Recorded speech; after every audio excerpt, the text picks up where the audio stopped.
Para el consultor empresarial y el doctor en economía Ricardo Rodríguez Silvero, el reajuste sobre el gasoil tendrá un impacto en el pasaje urbano. Además, afectará a la canasta familiar.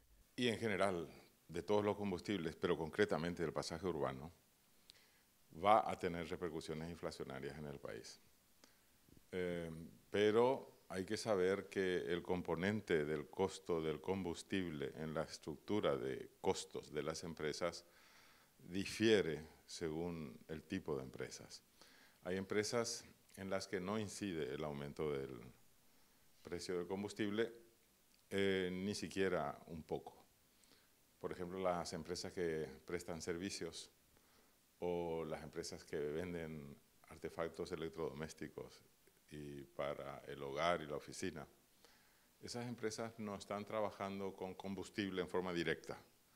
Solamente las oficinas o el parque automotor sí, pero la incidencia del costo allí es ínfima. Hay otras empresas, sin embargo, que sí utilizan mucho combustible para la producción de sus productos. En esos casos hay que ver cuál es la proporción del costo del combustible en el precio final al consumidor. Si la proporción del precio del combustible es solamente del 5%, entonces solamente 5% en el precio final del consumidor es el que tiene que aumentar. Pero hay otras empresas que sí tienen una proporción grande de combustibles en la estructura de costos. Hay algunas fábricas que utilizan, por ejemplo, mucho combustibles y ácidos grasos, como las laminadoras de acero para la construcción, por ejemplo, y también las que producen derivados de acero. Eso puede variar también del tipo de empresa, puede ir del 15 al 25%. El costo del combustible en su proporción con relación al precio final.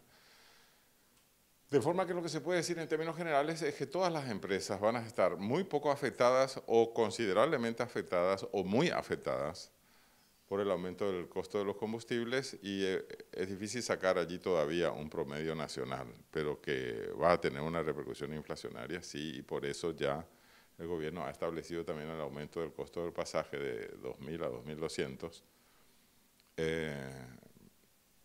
que es un aumento del 10%.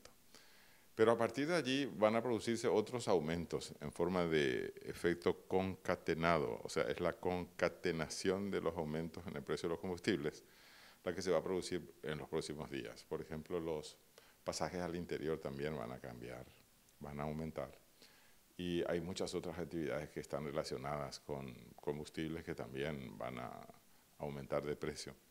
Añadió que existe un vínculo entre el índice del precio al consumidor del Banco Central del Paraguay y el aumento del salario mínimo legal, entendiéndose que el 30 de junio aproximadamente se medirá el IPC a cuánto asciende el salario mínimo. A los trabajadores con empleo estable, asalariados, hay que tranquilizarles diciendo que de acuerdo con la última modificación de la ley por la que se establece el salario mínimo legal, existe un vínculo entre el índice de precios al consumidor del Banco Central y el aumento del salario mínimo legal. Eso quiere decir que de aquí al 30 de junio se va a medir con el IPC del Banco Central a cuánto asciende el aumento del costo de vida a consecuencia de estos aumentos en el costo de los combustibles y se va a determinar un porcentaje X que no podemos saber todavía, puede ser un 4% o un 5%.